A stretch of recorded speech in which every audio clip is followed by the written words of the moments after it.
여러분 안녕하세요. 홍선혜입니다. 우리 경제, 우리 시장뿐만 아니라 글로벌 시장이 미국의 테이퍼링, 양적 완화 축소에 지금 촉각을 좀 곤두세우고 있는 상황인데 그 시기라든지 속도, 영향에 대해서는 정말 의견이 분분합니다. 자, 이런 부분들을 바탕으로 본격적인 긴축을 앞둔 이 시점에 우리는 어떤 점들을 좀 짚어봐야 되는지, 우리 경제, 과연 세계 경제는 물론이고 어디로 가고 있는 건지 오늘 특별하게 한 분 모시고 또 이야기를 나누어 보겠습니다.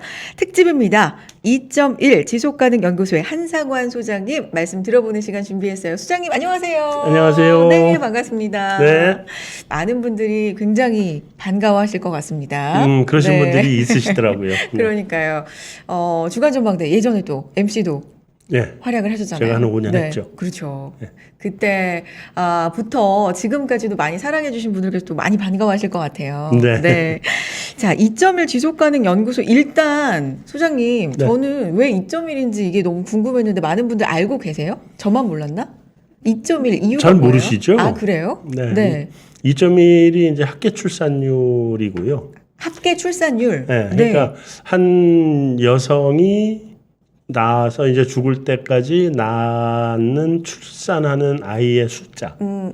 그게 2.1명이 돼야 인구가 지속 가능하다는 얘기거든요. 우리나라는 그게 안 일이 안 되잖아요. 되죠. 지금. 그쵸? 네, 일 무너진 지 꽤 됐습니다. 꽤 그쵸. 됐고요. 일이면 그러니까 두 명이 나서 두 명이 결혼해서 하나만 낳는다는 얘기잖아요. 그러면 이제 고령화가 없다는 전제하에 두 명이 하나를 낳으면 40년이면 인구가 반감하는 거예요. 그렇죠. 예, 둘이 하나 돼 버리니까. 그렇죠. 40년에 뭐 하나가 그러니까 인구가 반감이 된다고 보면 그러면 한 100년 지나면 우리 5천만 인구 중에 1천만 명 남을려나 2천만 명 남을려나? 이게 점점 줄면 한반도는 그대로 남아 있는데 사람은 없는 거죠. 진짜? 이제 사실은 굉장히 심각한 상태인데 일본이 한 1.3명 정도 될 거예요. 그 정도 선에서 꾸준하게 지속이 돼 있었고 중국은 우리보다 알고 보면 더 심각할 수도 있다라는 얘기도 있어요. 옛날엔 산하 제한도 하고 이랬는데 산하 제한 했죠. 지금은 우리보다 좀 뒤늦게 했는데 더 심각하다. 중국이 더 심각해요. 왜냐하면 이번에 중국이 그 사교육을 때려잡았잖아요. 소위. 근데 교육, 그게 엔터 뭐 이런 예, 부분들. 엔터나 네. 이런 거 좀 다른 얘기인데 그 중에 사교육은 네. 이게 그 아이들을 키우는 비용이잖아요. 그게. 그렇죠. 예. 그래서 그게 출산율이 떨어지는 제일 기본 요인 중에 하나다 해서 사교육을 잡은 거고요. 근데 우리도 사실 사교육비가 워낙 좀 많이 든다. 많이 들죠. 우리도 그래서 정기적으로 사교육 산업을 나라에서 여러 번 잡았잖아요. 뭐 10시 이후는 안 되고 뭐는 안 되고 맞아요. 과외 금지에서부터 별거 다 했잖아요. 근데 안 되잖아요. 그게 정부가 규제가 좀 안 되거든요. 그리고 두 번째 이제 출산율이 떨어지는 이유를 두 번째로 잡은 게 그거예요. 부동산 가격이에요. 중국 부동산 가격은 너무 비싸니까 사람들이 감당을 못하는 거예요. 부동산 가격, 사교육 이런 게 감당을 못해서 우리랑 뭐 비슷한 것 같은데요. 그렇죠. 비슷하죠. 부동산, 근데 우리보다 네. 더 심해요. 부동산 가격이 우리보다 훨씬 더 심해서 이번에 그 시진핑 주석이 네. 공부 사회를 얘기하잖아요. 같이 공동 부유. 똑같이 네. 부유하는 사회. 이게 이제 중산층을 만들겠다는 얘기고 양극화를 줄이겠다는 그렇죠. 얘기인데 그 공부 사회의 가장 걸림돌로 본 게 부동산 가격하고 사교육 이런 거를 본 그래서 거예요. 아, 그렇군요. 그래서 요즘 부동산 경기도 한참 잡았잖아요. 그렇죠. 네. 그래서 그런 것들이 다 이제 그런 배경에서 나온 것들이고 그래서 가볍게 2.1이 무슨 뜻이에요 던졌는데 와 이렇게 또 줄줄이 스토리텔링이 죄송합니다. 너무 많이 아니에요. 재밌습니다. 네. 그래서 어쨌든 2.1, 이게 그 시진핑 주석의 이런 그 중국 증시에 대한 정책이 언제까지 간다고 저는 보냐면요. 최소한 내년이 황제 등극이잖아요. 그러니까 그 등극하는 그 시점까지는 이거를 강력하게 잡아가지고 갈 거다. 그렇군요. 네, 그렇게 보셔야 될 것 같아요. 알겠습니다. 와, 2.1이라는 숫자, 요 가벼운 숫자로 사실 생각했는데 여기 깊은 또 뜻과 네. 이렇게나 많은 또 스토리텔링이 있습니다. 오늘 진짜 기대가 되고요. 소장님, 제가 이제 시작을 하면서 양적 완화 네. 테이퍼링, 네. 뭐 이거와 연결돼서는 당연히 금리 인상도 연상이 되고요. 네. 이런 쪽에 세계 경제가 사실 주목하고 있다고 해도 저는 과언이 아니라고 생각을 합니다. 네. 최근에 미국 경기 과연 어디로 가고 있는가 이게 좀 많이 궁금하다 하는 분들이 있거든요. 사실 증시로 보자면 9월 시장, 미국 시장이 확연히 좀 조정세를 그렇죠. 보이고 있고요. 네, 조정. 얼마 전에는 또 고용 쇼크도 있었습니다. 네, 네. 그렇죠. 한 60만, 70만 요 정도 예상을 하고 어떤 하우스에서는 120만 이상도 예상한 것도 있던데 네. 23만 나왔어요. 이거 네. 진짜 쇼크 수준인데 전반적으로 좀 어떻게 보고 계시는지 궁금해요. 전 일단 이번에 한 23만 명 정도 나왔죠. 그리고 네. 시장의 컨센서스가 한 74만 명 그렇죠. 정도. 그리고 전월이 한 94만 명 나왔었고.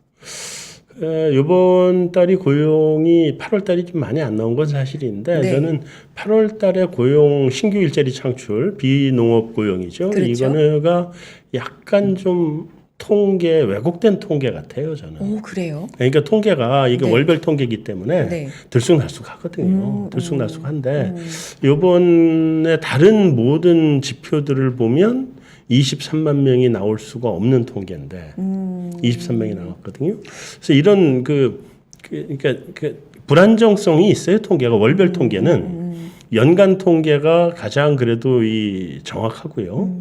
월간 통계로 분기 통계로 내려오면 그거보다 연간보다 좀 안정성이 떨어지고. 그다음에 월별로 나오는 거는 정말 들쑥날쑥한 경우들이 많거든요. 그래서 그 통계를 잘 보셔야 되는데 네. 이번에는 고용 통계가 조금은 좀 이상한 통계 아니었냐라고 저는 생각을 하는 게 구인 숫자가 지금 1,000만 명이 여전히 넘어 있잖아요. 그렇죠. 그러니까 사람들이 일자리를 잡으려고 나오면 다 고용은 될 수 있는 거거든요. 그러니까 수요는 굉장히 있죠. 많은데 네. 공급적인 측면에 지금 사람들이 안 나오고 있다는 그렇죠. 거거든요. 오. 그럼 8월 달에 무슨 이유로 안 나왔을까? 네. 를 생각해 보면 뭐 휴가도 있고 뭐도 있고 이런 것들이 있으니까 상대적으로 안 나와서 고용이 안 늘은 거 아니냐. 이게 7월 달에 93만 명 나오던 게 23만 명 나오는 거 말이 안 되잖아요. 너무 확 줄어서 그렇죠. 정말, 너무 줄었죠. 네, 그러니까. 컨센에 비해서도 뭐 반토막도 안 되니까. 네. 네. 그리고 9월이 가면 네.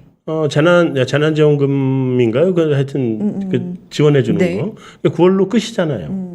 그럼 이제 나와서 일자리들을 잡아야 될 거거든요. 그래서 그렇게 되면 요 이제 지원금이 끝나고 나면 그때부터 나오는 고용 통계가 제대로 된 통계다. 그러니까 그 전까지 나오는 거 제대로 된 통계가 아니라고 보시는 게 맞고요. 뭔가 약간의 왜곡이 좀. 네, 통계의 왜곡들이 월별로는 많이 나옵니다. 그렇군요. 그래서 그런 정도로 보시고요. 그럼 이제 다른 상황들을 같이 봐야 되는 거니까 네네. 그래야 이게 23만 명이 제대로 된 건지 아니면 이게 왜곡이 있는 건지라는 건데 네. 다른 걸 보면 일단 실업률이 5.4에서 5.2로 떨어졌잖아요. 그렇죠. 실업률이 떨어졌다는 거는 그거는 그만큼 사회에서 일자리 찾기가 쉽다는 얘기거든요. 고용이 잘 되는 거잖아요. 그런데 23만 명이라는 게 일단 좀 이게 양쪽이 안 맞는 거죠. 그래서 이게 그 통계가 좀 문제 23만 명이라는 통계가 조금 좀 이상한 통계다는 게 하나고요. 그다음에 두 번째 이제 물가를 봐야 되는데 네. 물가가 PPI가 8.3이 나왔죠, 8월이. 생산자 물가 지수가. 8.3이 나왔죠. 네. 그다음에 CPI는 그 전 7월까지 5.4가 나왔단 말이에요. 소비자 물가 지수는. 네, 소비자 물가 지수인데 소비자 물가 지수가 두 가지가 있어요. 네. 우리가 보통 얘기할 때 CPI를 얘기할 때가 있고 PCE를 얘기할 때가 있는데 두 가지가 있잖아요. 네. 연준은 PCE를 더 중심으로 본다 그러죠. 어허. 네, 이게 그 두 가지의 차이가 뭐냐면 네. CPI는요 생산자 물가가 많이 반영이 돼 있는 공급 측의 물가라고 보셔야 돼요. 소비자 물가지만 공급 측의 물가라고 보셔야 되고요. 그러니까 뭐냐면 여기서 요게 좀 더 선행적인 거라고 그러면. 선행적인 건 아닌데 보다 더 이 수요 쪽의 물가, 수요 견인인지 공급의 비용 인상인지를 보는 물가가 네. 소비자 단에서는 CPI는 비용 인상의 개념이 크고요. 그렇죠. PC는 수요 견인의 개념이 커요. 아하. 왜냐하면 이런 거예요. 간단하게 한번 잠깐 설명을 드리고 네. 갈게요. 그 CPI는 어떻게 계산을 하냐면은요. 이제 우리 국민들이 일반적으로 가장 많이 뭐 소비를 하는 게 뭐 한 달에 사과 2알, 배 1개 예를 들면 우리 경작세들은 다 사과 그렇죠. 얘기를 해야 네네네. 되니까 네, 사과 2알, 배 1개, 자동차 1개 네. 뭐 이렇게 소비를 해요. 근데 이게 가격이 사과가 값이 갑자기 2배로 뛰고 네. 배는 제자리에 있고 네. 자동차 중고차가 많이 올랐지만 자동차 뭐 한 1% 올랐다고 쳐요. 네. 그럼 평균적으로 이 비율을 하면 이건 2배 뛰고 이건 제자리고 이거는 뭐 그 1% 뛰어서 계산을 해보면 평균적으로 뭐 33%가 물가가 CPI가 올랐다. 네. 이렇게 얘기할 수 네. 있죠. 네. 네. 근데 소비자가 소비를 할 때는요 어떻게 소비를 하냐면 이거는 공급 사이드에서 우리가 평균적으로 이렇게 쓰고 가격이 이렇게 이렇게 공급 가격이 이렇게 올랐으니까 물가가 33% 올랐다 이렇게 되는데 네. 소비자는 예를 들면 우리 홍 앵커는요 네. 사과값이 2배 뛰고 배값이 하나도 안 뛰면 사과 안 먹고 배 먹지 않겠어요? 그렇죠. 그러죠. 네. 그럼 물가 하나도 안 뛰어요. 그죠? 그렇게 되네요. 하나도 안 뛰죠. 네. 소비를 그렇게 하면 네. 더 근데 그렇게 소비하지 네. 않겠냐고요. 그렇죠. 그렇게 소비하잖아요. 맞아요. 그러니까 이게 수요 견인이에요. 수요자가 대체제를 선택할 수 있잖아요. 그러면서 이 물가가 그거랑 다른 물가가 나와요. 그죠. 얼마 전에 대파값이 너무 비싸서 네. 다들 파테크하고 그러니까 파를 좀 그러니까 먹는 걸 줄이잖아요. 심어서 먹고 안 그렇죠. 사 먹고 뭐 네. 이런 것처럼 네. 실제 소비는 그렇게 이루어지죠. 그렇죠. 그러니까 소비가 달라지기 때문에 네. PC 물가를 계속 연준이 더 중요하게 보는데 아. 그렇게 중요하게 보는 PC 물가도 4%가 나왔잖아요. 그러니까 지금 물가는 굉장히 높은 거고요. 그렇죠. 이게 물가가 높다는 건 경기가 있다는 거거든요. 네. 수요 쪽에서 잡아당기는 물가도 있는 거니까. 그럼 경기는 아직 살아있다. 경기가 살아있는 상태인데 고용이 좀 약하게 나온 거니까 요거는 일시적으로 나타난 현상 아닐까라고 저는 추정을 해보는 거고요. 네. 9월달, 10월달에 가면 고용이 정상적으로 나올 텐데 네. 그때 고용이 어떻게 가는지를 보시는 게 중요하다. 그럼 9월, 10월에 이제 정상적으로 나온다고 하셨으니까 이게 사실 지금이 네. 뭔가 말씀하신 뭐 여러 가지 요인도 있고 뭐 왜곡이 조금은 뭐 네. 들어있을 수도 있고 근데 9월, 10월에 정상화가 된다면 이게 훨씬 더 큰 기저 효과랄까요? 또 이런 것도 있어서 네. 훨씬 더 뭔가 확 좋아진 것처럼 뭐 훨씬 더 확 좋아지는 것처럼 나타나진 않을 거예요, 고용은. 뭐 그래봐야 어차피 지금 100만 개 정도 올라가면은 한 달에 늘어나는 고용 수로는 100만 개 정도가 지금 뭐 많이 늘어나는 거라고 보는 네. 거잖아요. 그러니까 그 정도 늘어난다 그러면 경제는 뭐 활황이다. 그 정도면 보셔야 되고요. 100만 개. 근데 임금이 네. 박사님 임금은 또 좀 올라간 임금이 올라갈 수밖에 그러니까 없죠. 올라가는 또 결과가 나왔더라고요. 그렇죠. 그러니까 노동 시장에서 수요는 기업의 구인은 1,000만 명이 넘는데 네. 노동의 공급이 없으니까 어떻게 해요? 일하러 오는 사람 있으니까 월급 올려줘야지 뽑을 거 아니에요. 그러니까요. 사람이 부족한 월급 상황. 계속 올라가거든요. 근데 이 월급이 올라가는 게 이제 이게 물가가 가는 게 그렇게 가요. 원자재 가격이 오르고 뭐 사과값이 오르고 철근값이 오르고 올라가가지고 공급 가격이 올라가는 게 1차. 그래서 PPI가 올라나와요. 생산자 물가가 그래서 높게 나오고 네. CPI에 영향을 미쳐요. 그게 1차입니다. 네. 근데 그렇게 물가가 오르고 막 이러니까 나도 가서 일을 하려고 그러면 한 달에 100만 원 받아가지고 일을 하다가 어느 날 보니까 사과값이 2배가 됐어요. 그럼 이 돈 가지고 먹고 살 수가 없으니 내 월급 2배로 올려줘 이렇게 되거든요. 그러니까 물가가 올라가는 게 2차로 따라옵니다. 사람도 모자라는 그렇죠. 사람도 상황이니까. 모자란 상황이고 2차 물가가 임금이 올라가면서 이제 두 번째 2차 물가가 오게 네. 되고요. 그렇게 되면 소비와 그러니까 이렇게 공급과 수요 측 양쪽에서 물가가 다 오는 거거든요. 근데 지금 현재 상황은 아직 수요단에서의 물가는 공급단의 물가만큼은 안 왔어요. 첫째. 그다음에 두 번째는 공급단의 물가가 소비자 물가로 완전히 다 전이된 게 아니에요. 그러니까 PPI가 생산자 물가가 8.4가 나왔다 그랬는데 네. 이 8.4라는 생산자 물가가 소비자 물가 CPI로 연결되려면은요 3달에서 6달 정도 걸려요. 그러니까 뭐냐면 이쪽에서 예를 들면 이제 철판을 사다가 그걸 얇게 펴가지고 그 TV나 뭐 냉장고에 겉에 이렇게 싸는 이 철판들을 얇게 펴서 써야 될 거 아니에요. 그러면 여기서 이 철 가격이 2배로 오르면 이걸 사가지고 와서 냉장고로 만드는 데까지 시간이 걸리잖아요. 소비자까지 도달하기까지 냉장고를 만들어야 그렇죠. 되니까 그게 3달에서 6달 정도 걸리거든요. 그러니까 그렇죠. 지금 그 생산자 물가가 상승세에 아직 있는 상태이기 때문에 네. 소비자 물가로 전달되는 게 한 3달에서 6달 뒤라고 네. 보면 최소한 내년 1, 4분기 정도까지 소비자 물가는 계속 오름세에 있을 수밖에 없어요. PPI가 CPI에 선행하는 선행이죠. 그렇죠. 그래서 PPI가 아직 꺾이질 않았잖아요. 이게 앞으로 더 올라갈 수도 있어요. 네. PPI가. 그래서 이게 꺾이는 모습이 안 나왔기 때문에 소비자 물가도 아직 꺾인 모습으로 생각하면 안 된다. 그렇군요. 네. 물가 얘기도 이제 나왔는데 지금 네. 많이 나오는 얘기가 이제 스태그플레이션, 네. 뭐 인플레이션 네. 이런 얘기 많이 나오잖아요. 그렇죠. 이런 건 또 어떤 관점으로 박사님 좀 쉽게 네. 접근을 해봐야 될까요? 지금까지 어려웠나요? 지금까지 너무 이해가 잘 되는데 네. 그래서 계속 이해를 잘하고 싶어서 부탁드리는 네, 거예요. 알겠습니다. 네. 이제 결국은 우리가 네. 이 방송은 어떻게 하면 내 돈 지키나 내 돈 버나 맞아요. 이거로 하는 거니까 그렇죠. 물가 보면 올라봐야 나하고 아무 관계 없으면 관계 네. 없는데 이게 결국 이제 내 돈하고 관련이 되잖아요. 그렇죠. 근데 이게 연준이 지금처럼 아무것도 안 하고 있다는 전제 하에 그러니까 연준이 이제 태도가 바뀌겠죠. 연준이 태도가 안 바뀌고 그대로 간다고 하면 네. 그러면 어떤 결과가 오냐면은요. 일단 물가는 계속 고공행진을 할 수밖에 없잖아요. 그러면 우리가 얘기하는 스태그플레이션이라고 하는 것이 그 조건이 네. 물가 급등의 성장 정체잖아요. 그렇죠. 그게 합쳐서 스태그네이션하고 인플레이션이 합쳐져서 스태그플레이션이 네, 된 네, 거니까. 네. 그러면 일단 스태그플레이션이 되기 위한 첫 번째 조건은 갖춘 거예요. 물가가 고공행진하니까. 네. 그럼 이제 이 물가가 고공행진을 계속 내년 1, 4분기까지 현재 상태에서는 네. 1, 4분기까지는 고공행진이라는 건 확정이고 생산자 물가부터 지금 계속 오고 있으니까 그렇죠. 확정이고. 그러면 이제 경기가 이거를 따라가느냐 못 따라가느냐의 문제인데 네. 이 경기가 이게 아무래도 델타 변이의 영향이 없다고 얘기할 수는 없을 것 같아요. 그렇죠. 그러니까 사람들이 빨리빨리 나와서 그 일을 하고 그 생산활동에 참여하고 네. 그래서 경제가 돌아가 주면 그러면 경기가 어느 정도 받쳐지니까 물가가 높아도 이거를 버티고 넘어가는데 네.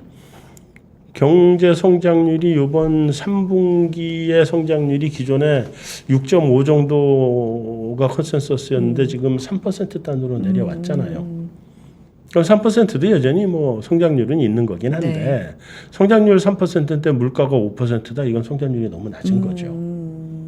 성장률이 그 최소한 물가만큼은 따라가 줘야 되는데 그러면 굉장히 낮은 거거든요. 그래서 이 상태로 놔두면 스태그플레이션은 아니어도 어떤 사태가 오냐면 그 물가와 실물 경기 간의 괴리가 너무 많이 벌어져 있는 상태가 간다. 이대로 놔두면 스태그플레이션까지는 안 올 수도 있어요. 그리고 네. 원래 스태그플레이션의 정의는 그게 1973년도에 오일 쇼크가 났을 때 만들어진 말이에요. 네. 그게 그때 오페크가 결성이 돼서 국제 유가를 야 내일부터 더블 잃어버린 거잖아요. 내일부터 더블. 내일부터 더블. 네, 그냥 더블 돼버린 거잖아요. 그래가지고 그게 한 번 왔고 그 다음에 2차 오일 쇼크가 79년에 왔는데 네. 그때부터는 자 내일부터 30% 올린다 잃어버린 거거든요. 그렇게 돼버렸기 때문에 30%였나 50%였나 그런데 그러니까 석유 파는 사람이 2배 받겠다는데 뭐라 그러겠어요. 할 말이 없지. 그래서 그때 경기는 마이너스로 떨어졌어요. 그래서 이게 이제 스태그플레이션 말이 그때 처음 나온 말인데 이게 이제 그런 그 스태그플레이션이 그러면 요번에 올 거냐? 네. 그래서 전 올 거냐. 스태그플레이션까지는 생각을 안 해요. 거기까지는 아니어도 네. 물가와 실물 실물 경기의 간의 괴리는 괴리가 너무 많이 벌어지는 상태가 온다. 그리고 모양은 그때랑 지금이랑 똑같아요. 네. 왜냐하면 공급발 문제거든요. 둘 다. 저 그때는 유가를 내일부터 더블해서 2배로 올려버린 게 그 모든 공급 물가를 다 올린 건데 네. 지금도 보면 원자재 가격이니 뭐니 값이 다 올라버렸잖아요. 그쪽에서부터 물가가 오는 거잖아요. 그러니까 물가가 오거나 이런 모습은 그때나 지금이나 똑같다. 그래서 스태그플레이션까지 얘기는 안 하더라도 네. 굉장히 그와 유사한 단계까지는 갈 수 있겠다. 근데 요 박사님 전제가 네. 처음에 말씀하실 때 연준이 태도를 지금처럼 유지를 한다. 할 경우에였잖아요. 네. 그렇죠. 근데 사실 연내 테이퍼링을 한다. 네.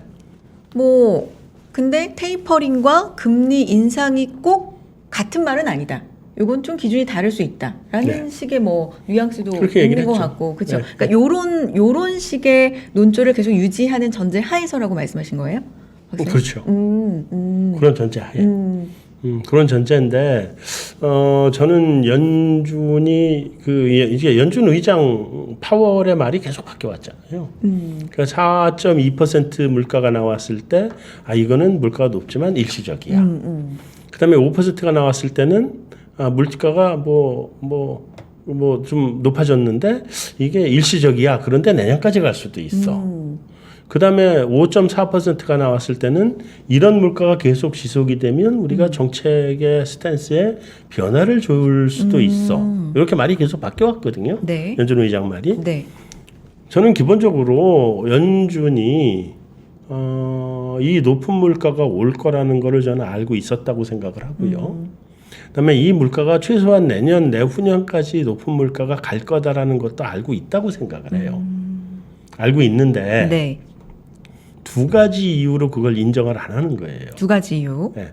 첫째는 네. 실물이 안 따라오고 있기 때문에 이 물가에 어떤 조치를 취하기가 굉장히 힘들어요, 지금. 네.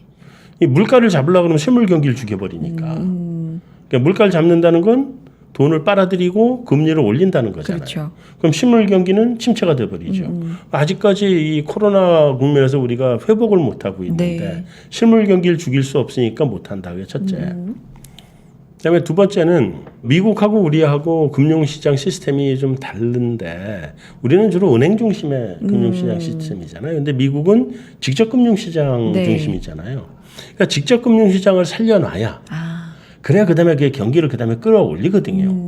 그러니까 직접 금융시장을 살려야 된다는 건 증시를 살리고 채권시장을 그렇죠. 살려야 되는 건데 거기다 대고 야 지금 물가가 너무 높고 내년에도 높을 것 같고 내후년에도 높을 것 같으니까 나 금리 올릴래 이래버리면 증시가 박살나버리잖아요. 그렇죠. 증시가 깨지면 그다음에 실물 경기가 영향을 받죠. 그렇기 때문에 이러지도 저러지도 못하고 이거를 이 괴리인 상태를 어쩔 수 없이 끌고 가기 위해서 연준이 말을 그렇게 하고 있다라고 저는 생각을 해요. 연준이 똑똑하지 않아서 물가가 올 일시적으로 끝날 거라고 생각을 해서 절대 그렇다고 생각 안 합니다. 최소한 저보다 한 10배쯤은 더 똑똑한 박사들이 연준에 수백 명이 있고 미국의 NBER에는 수천 명이 있어요. 그 사람들이 밥 먹고 앉아서 이것만 연구하고 있는데 그렇죠. 한상환이보다 더 모를 것 같아요. 훨씬 잘 알죠. 근데 말을 못 하는 거예요. 저는 그렇게 보거든요, 기본적으로. 그렇다는 얘기는 연준이 그럼 스탠스를 어떻게 갖고 갈 거냐가 지금 제일 관건이잖아요. 그렇죠. 네. 연준이 스탠스를 어떻게 갖고 가느냐에 따라서 이번에 우리가 걱정을 하고 있는 이런 스태그플레이션 문제를 잘 소화하고 갈 수도 있고 잘못하면 이게 이제 악화되면 붕괴가 될 수도 있고 양쪽이 다 올 수 있는 상태란 말이죠. 근데 연준이 일단은 이번 9월 FOMC에 저는 기본적으로는 9월 FOMC에 테이퍼링을 선언할 거라고 봐요. 저는 그렇게 봐요. 그러세요? 네. 오. 저는 그렇게 보는데 그렇게 네. 보는 이유는 사실 그렇게 보는 것보다는 네. 그렇게 하기를 희망을 한다고 얘기해야죠, 정확하게. 왜냐하면 물가를 잡아야 되니까. 이 물가 너무 세요. 지금 우리가 물가의 한가운데 들어와 있는데 아무도 그거를 느끼지 못하고 있는 것뿐이에요. 지금 굉장히 높은 물가에 와 있어요. 지금 PPI가 미국이 8.3이 나오고 중국은 9.5 나왔잖아요. 근데 중국 9.5가 굉장히 중요해요. 중국이 네. 세계의 공장이잖아요. 네. 앞으로 중국에서부터 수입하는 거 수입 물가 다 자극받는다는 얘기거든요. 이런 것들이 몇 개월 후에 고스란히 이제 고스란히 이제 반영이 수입 되는 물가로 거죠. 들어오니까. 네. 그렇다는 얘기는 미국이 높고 중국이 높으면 전 세계 물가가 다 높은 거거든요. 방법이 없어요. 이렇기 때문에 저는 지금부터라도 연준이 물가를 잡는 액션에 들어가야 된다라고 생각을 하는 거거든요. 근데 요즘 시장의 컨센서스는 9월 달에는 발표를 안 하고 11월인가요? 그 다음에? 네. 그 다음 11월쯤에 발표해서 내년 초에 테이퍼링을 시작을 한다. 1월 달이나 이때. 이런 예상들이 거기 요즘 이제 컨센서스가 그쪽으로 가고 있는 것 같아요. 시나리오가 시장에서. 네. 어느 쪽으로 가도 관계는 없어요. 똑같아요. 뭐 한두 달 차이니까. 근데 그게 주는 차이가 한 가지가 있어요. 네. 뭐냐면 이번 9월에 선언을 해서 11월 달에 시작을 하면 네. 내년 상반기 중으로 테이퍼링이 끝나요. 계획상. 네. 테이퍼링은 한 달에 150억 달러씩 줄여서 8달이면 끝날 거 아니겠어요, 기본적으로. 네. 그럼 내년 상반기 정도면 빠르면 테이퍼링이 끝나버리거든요. 이번 9월에 발표를 하면. 자, 상반기에 끝났다는 얘기는 뭐예요? 4, 4분기 가면 금리 인상할 수 있다는 얘기죠. 근데 내년 초에 시작을 해서 내년 한 8월, 10월쯤에 되면 금리 인상은 2023년으로 넘어간다는 거죠. 얘기죠. 빨라봐야. 네. 그런 차이가 그 차이가 크네요, 근데. 굉장히 큰 차이예요, 이게. 굉장히 큰 차이인데, 뭐 이런 비유도 있더라고요. 어떤 비유냐면, 이번에 파월이 연임될 가능성이 굉장히 높아졌잖아요. 네. 처음에는 뭐 연임이 안 될 것처럼 그러다 연임될 가능성이 높아졌는데, 파월 의장이 연임이 결정이 되고 나면, 테이퍼링에 대한 입장을 결정할 가능성이 높다. 근데 보통 연임이 되면 비둘기에서 매 쪽으로 약간 이렇게 좀 스탠스가 바뀌는 경우가 있었기 때문에. 그런 경우가 있죠. 그러니까요. 근데 이번에는 네. 어차피 매를 가야 돼요. 방법이 없어요. 어차피 매를 가야 되는데 네. 언제 매가 될 거냐의 문제거든요. 그거를 연임이 결정이 나고 난 다음에, 왜냐면 세부대에 담는다고 내가 연임이 안 되면 다음 사람이 와서 하게 놔두는 게 좋잖아요. 그러니까 그런 거 같다는 생각을 하는데, 연임이 결정이 아마 지금 연임이 됐는지도 모르겠네요. 이미 발표할 때가 거의 다 됐잖아요. 지금 오늘 내일 하고 그렇죠. 있는 거니까. 그게 되고 나면 그 다음부터는 이제 약간은 매로 스탠스를 바꾸지 않겠나. 그래서 연임 스케줄하고도 지금 사실 같이 맞물려 있어서 그런 부분들은 이제 그렇게 보셔야 될 것 같고요. 네. 다만 저는 걱정을 하는 게, 이게 이제 우리가 스태그플레이션은 뭔 문제예요? 그냥 뭐 물가 올라가고 경기 좀 안 좋고 이러면 끝이지라고 생각하면 괜찮은데, 우리 주식시장을 봐야 되는 사람들이잖아요. 그렇죠. 주식시장을 보는 사람의 입장에서는 스태그플레이션이 왔다가 이게 경기를 심하게 해치고 주식시장의 버블을 너무 많이 만들어버리면 이게 붕괴가 올 수 있거든요. 근데 지금은 이 버블 얘기가 나왔는데 네네. 버블이 아직은 안 껴있는 상황이라고 보세요? 아니면 이미 버블이 좀 있는 상황이라고 보세요? 이것도 사실 단기적으로는 좀 버블 껴 있다고 봐요. 단기적으로. 근데 버블은 어디서 오냐면요, 이게 주식시장의 버블은요, 그 주식시장에서 봐가지고는 모르고요, 그게 실물 경제를 봐야 돼요. 들어오기 전에 실물 경제가 지금 진짜 중요하다라고 사실 네. 방송 전에 이제 녹화 전에 말씀을 많이 해주셨는데 네. 이 부분도 오늘 좀 많이 들어보고 싶거든요. 왜 그러냐면요, 이게 부동산 시장하고 주식 시장하고 차이가 굉장히 큰 차이가 있어요. 네. 부동산 시장엔 퍼가 없어요. 퍼가 없잖아요. 내가 네. 사는 집이 수익이 나야 퍼가 얼마인지 계산을 할 텐데, 일반적으로 자기가 이게 임대용으로 내놓은 거 아니면 수익이라는 게 없잖아요. 그러니까 부동산 시장은 퍼가 없는데 주식 시장은 퍼라는 게 있잖아요. 그렇죠. 기업이 실적이 있고 뭐 이게 올해에 뭐 이번 분기의 어닝이 뭐 1달러다. 있죠. 그러면 퍼가 10배 적용하면 이 주식은 10달러다. 또는 뭐 1달러를 냈는데 이건 성장주기 주니까 퍼를 30배 적용하면 30달러다. 이 계산에 맞춰서 돌아 움직이잖아요. 그러니까 주식시장에서 볼 때는 그 퍼라는 거나 또는 PBR이라고 하는 거나 네. 이런 거를 기준으로 놓고 보면 절대 버블이 생길 수가 없죠. 너무 높으면 팔 거고. 그런데 어디서 버블이 생기냐면요, 기업의 이익이라고 하는 게 계속 뭐 예를 들면 분기 1달러가 나오려면 네. 앞단에서 소비자가 소비를 해줘야 나올 거 아니겠어요. 그렇죠. 그래서 실물 경기가 확 꺾여버리면, 그래서 앞단에서 소비가 안 일어나면, 네. 그러면 기업의 매출 줄고 순이익은 적자로 돌아버리면, 그러면 10달러 같은 게 빵원으로 떨어져야 될 거 아니에요. 순이익이 적자 난 상태가 몇 년 지속되면 그 감자탕 끓여야 돼요. 너무 적나라한 표현을 계속 쓰고 있나? 다 알아들으시니까. 네. 그렇단 말이에요. 그렇기 때문에 앞단에 실물 경기가 버블이냐 아니냐를 봐야 되거든요. 네. 그래서 근데 지금 현재는 장기로 한 2, 3년 정도의 롱텀을 놓고 보면 현재는 실물 경기가 버블은 아니에요. 실물 경기는 아직도 회복하고 있는 구간에 있고, 이게 다 회복이 돼서 실물 경기 자체가 버블로 들어가려면 몇 년 이상 시간이 걸릴 거다. 근데 말씀하신 게 괴리가 금융시장하고의 괴리잖아요. 금융시장하고 네. 실물 간의 괴리가 너무 크기 때문에 단기적으로는 이게 조정이 되거든요. 그러면 이 금융시장에 좀 많이 가 있는 거, 네. 부동산 시장은 더 많이 가 있는 거. 이게 한번 조정을 받고 와야 되거든요.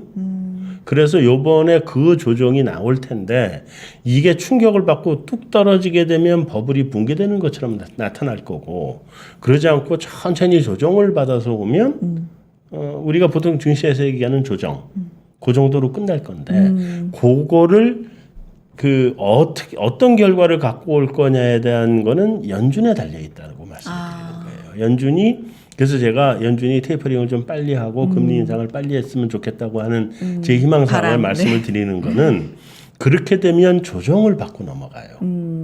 근데 급격한 폭락이 아니라.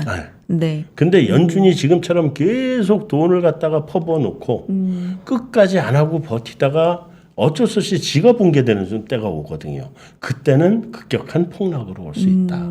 그렇게 되면 예를 들면 이게 그냥 주식시장의 조정이라는 게 항상 있는 거니까 그렇죠. 조정 정도로 놓고 봐서 뭐 예를 들면 지수 단에서 한 10% 정도 하락을 한다.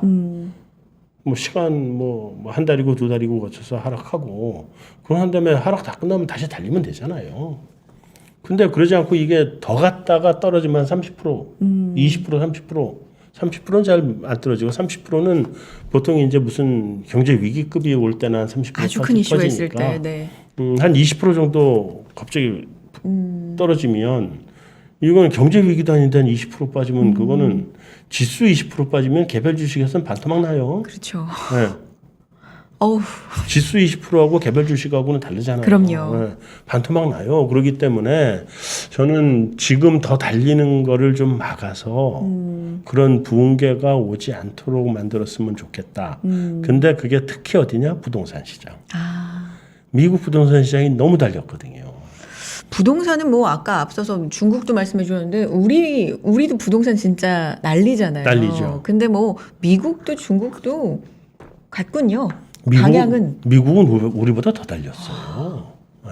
그러니까 미국은 더 달렸고 저 중국은 요즘 제가 중국을 못 가서 그 중국 통계 믿을 수가 없으니까 저 중국을 저는 그래도 1년에 한 두어 번씩 갔다 하면서 그 뭐 말하자면 샹하이에 있는 부동산 이런 데 들려가지고 보시고 집값 어떤지도 보고 이런 거 왔다 갔다 많이 했거든요. 네.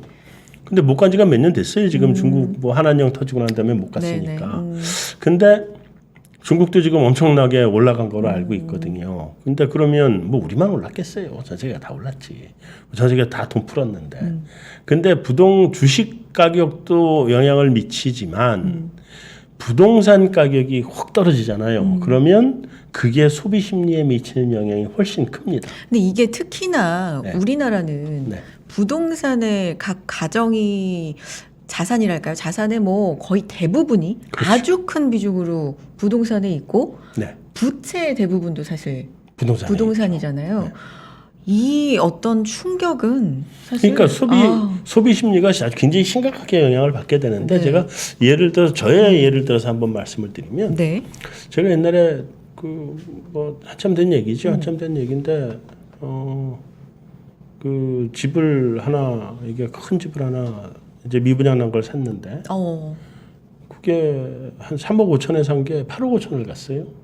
미분양을 사셨는데 네네네. 몇 년 사이에 갔어요. 그러니까 2003년에 샀는데 2008년 터지기 전에 8억 5천을 갔으니까 5억이 올랐잖아요. 네. 근데 그때 예를 들면 제가 한 달에 적금을 100만 원씩 들고 있었어요. 그냥 오늘 계산을 해봤어. 한 달에 100만 원씩 하면 몇 년이면 5억을 모을까? 50년 걸려요. 100만 원. 1년에 1200만 1000만 원. 네. 그러니까 50년에도 40년 걸려요. 의자 얼마나 줘? 의자 거의 안 주잖아요. 그러니까 이자 효과 거의 없거든. 그러면 은행에 적금을 한 달에 100만 원씩 든다 그러면 이자 효과를 많이 쳐줘도 30년 걸려야 5억을 모아요. 근데 그 5억이 갑자기 서브프라임 사태 터지면서 그냥 집값이 반토막이 나면서 5억이 그대로 다 증발이 돼 버렸어요. 그러면 나는 이제 은행 대출은 그 사이에 뭐 빠져 있는 거고 남는 게 별로 없잖아요. 그러면 그렇죠.